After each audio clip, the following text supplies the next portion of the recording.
This is Egypt's #1 for hit music, 104.2 Nile FM. Now, Nile FM's Aware with Adham. Hello, one and all, and welcome to yet another edition of Nile FM's Aware. With me tonight in the studio is Hoda from Greenpeace, talking about a very latest project, Bzour Balady. You don't want to miss this. Stay tuned.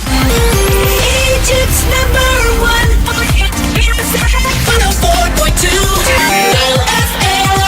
Cairo, Nile FM's Aware. Welcome to the show. Hope you're having a great weekend so far. And getting ready basically for yet another week of work. Now, before we get to that though, with me tonight in the studio is Hoda from Greenpeace, talking about their very latest project, Bzour Balady. Hoda, welcome on the show. Thank you. Thank you for having me. Pleasure's all here. Thank you very much for taking the time. And I have to ask, at the very beginning, what exactly is Bzour Balady and why Bzour Balady? What exactly are you guys doing? Okay, so Bzour Balady is a campaign, and for those who don't know the name in Arabic, it's a nice pun that means both local seeds and seeds of my country. And this is exactly what the campaign revolves around. The issues about the problems that we have with the seeds, all related to the bigger problems of agriculture in Egypt. I mean, I hate to be a nuisance here, but what are the problems that we're having with agriculture? I thought the agriculture in Egypt was pretty good.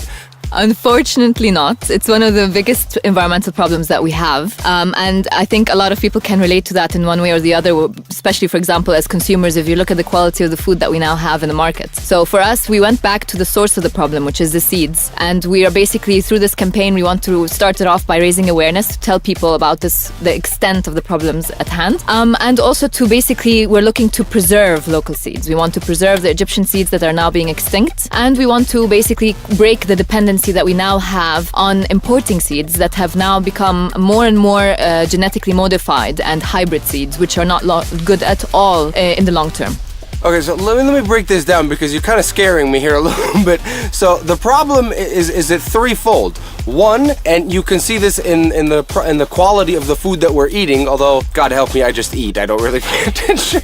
But apparently there is a problem with the food that we're eating, and we're going to get back to that. Also, there is something called the local seed. And so we actually do have local seeds that are I don't know how to say it, like local to Egypt, or yes, exactly. Are grown here. Exactly. Very, very interesting, as well as not the ban, but kind of like limiting the imported seeds that we bring from other countries, which are mainly genetically modified. They're not mainly genetically modified, but they're becoming increasingly so. And this is obviously a very big problem, which is something global, not just for Egypt. Now, I want to take them one at a time, so to speak, and find out what you guys are doing to address these issues. Okay, so basically what we're trying to do is introduce people to the issue, because as you mentioned, it's very complex, and each stage within agricultural process has its own set of problems.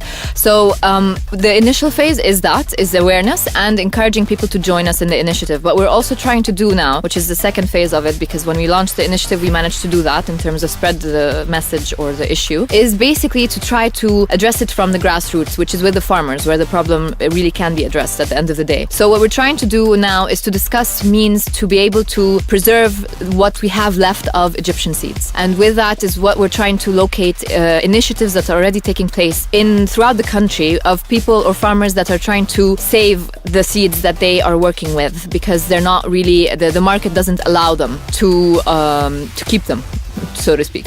So you actually, right now, you're already involved on the ground with the farmers that are trying to preserve the Egyptian seeds right here. Right now, we are basically establishing the network and establishing the connections. And we are looking into the best, most reliable and credible and realistic way to really ensure that the solution that we're trying to come up with can actually be implemented. Very cool. Now, I have to ask, and again, I don't want to sound like a nuisance one more time, but you, setting aside the genetic engineered seeds that we could bring from abroad, what's the difference between an Egyptian seed and, I don't know, an Albanian seed or a Nigerian seed or whatever seed? Like, are there any differences? Yes, there are, and it's because of the fact that, for starters, Egypt is an agricultural country and very rich in history in its agriculture. We have had thousands of years of experience. So we've been able to develop a stock of seeds that are the best that we could actually use within our own environment in Egypt. So, different seeds are actually fit for different environments. It's kind of like breeding.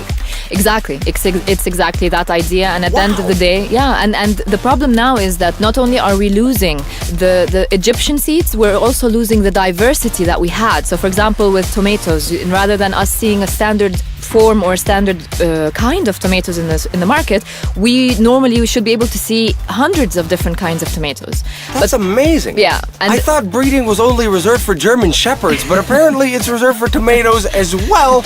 You can actually breed seeds and design them to fit particular environments and circumstances. Correct me if I'm wrong. Yeah, it's true, and we basically came across recently, for example, tombs of ancient Egyptians where we found seeds of wheat that were left or that were saved from then and could still be used. But the problem is not only now are Egyptian seeds almost about to be extinct, but the seeds that remain, like for example with these seeds that were found in the tombs, we don't own them anymore. The patent for using these seeds were bought by another country. That's sad information right there. And you mentioned something very interesting about the seeds that we bring from abroad, that they're genetically engineered. Well, what's the problem with that? I mean, I thought making a tomato bigger and riper is actually a good thing. But is there actually a problem with bringing genetically engineered seeds? There are many problems, and I'll tell you a couple. For example, from an environmental perspective, genetically modified seeds create a homogenized agricultural produce. So like we were talking about earlier, instead of having 800 different kinds of tomatoes, we basically have one kind of tomato that you see everywhere in the world and tastes the same and smells the same and looks the same, and unfortunately more so the case where they don't have a taste or a smell or anything special to them. And at the end of the day, the diversity itself is a richness. So that's from the environmental side. From the health side,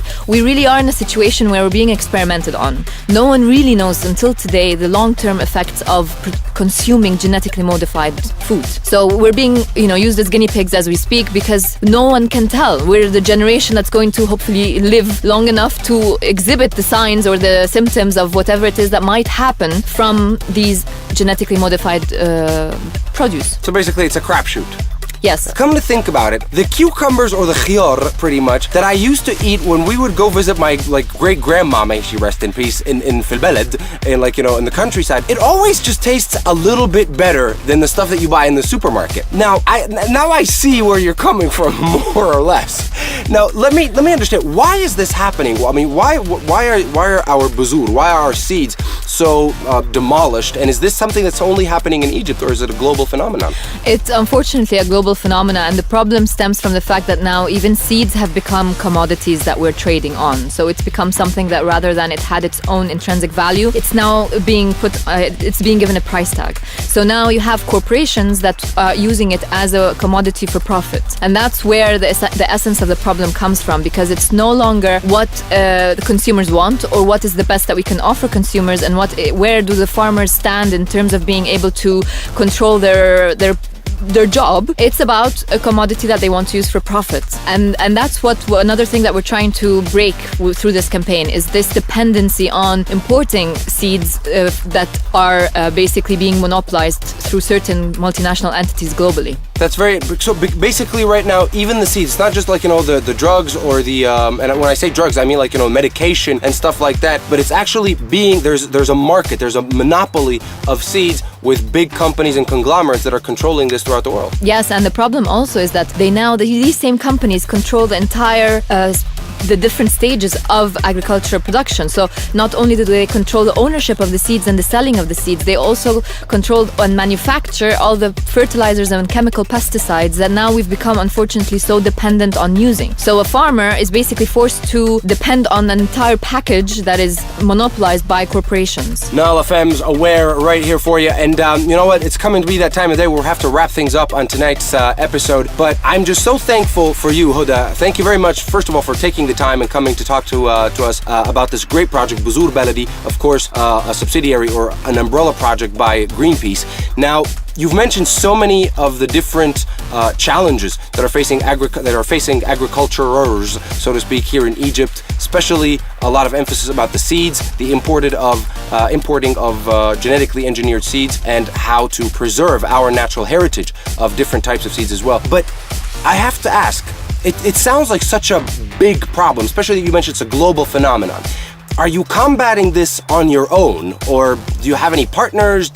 What exactly is going on? Well, this campaign, Bzour Balady, is in fact, we are a coalition working together. This is a project that was launched, or a campaign that was launched by Greenpeace, Nawaya, NAPTA, and 350.org. We all work in the environment / development, and agricultural issues are very important for us, and we all felt like this issue, being so big and so complicated, like you mentioned, has to be raised now, because we're really at a threshold where if we don't even try to start a process of fixing things, there really might be a point of no return. Thank you very much for your effort, and it is very, very, very sad to hear that all of this heritage. You mentioned something along the lines of like they found seeds in pharaonic tombs that are still usable, which is just mind-boggling. And thank you for trying to preserve that. Now, as a listener, as a person who wants to get involved, or maybe just somebody that is interested to know more about this topic, how do I get in touch with you guys?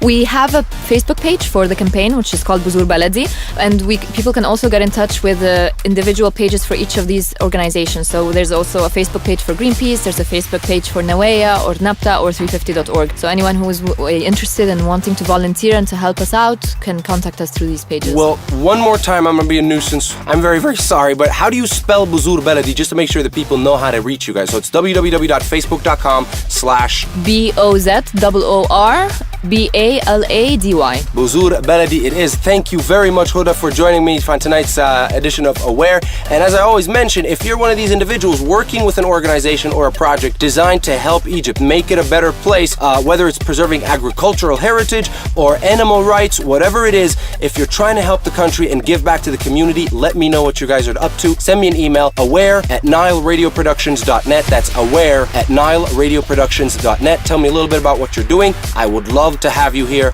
on the show. Thank you very much. That's all the time we have for tonight. Hoda, again, thank you so much for taking the time and coming to speak with us. Basically that's pretty much it. We'll catch you next Saturday right here on NileFM's Aware.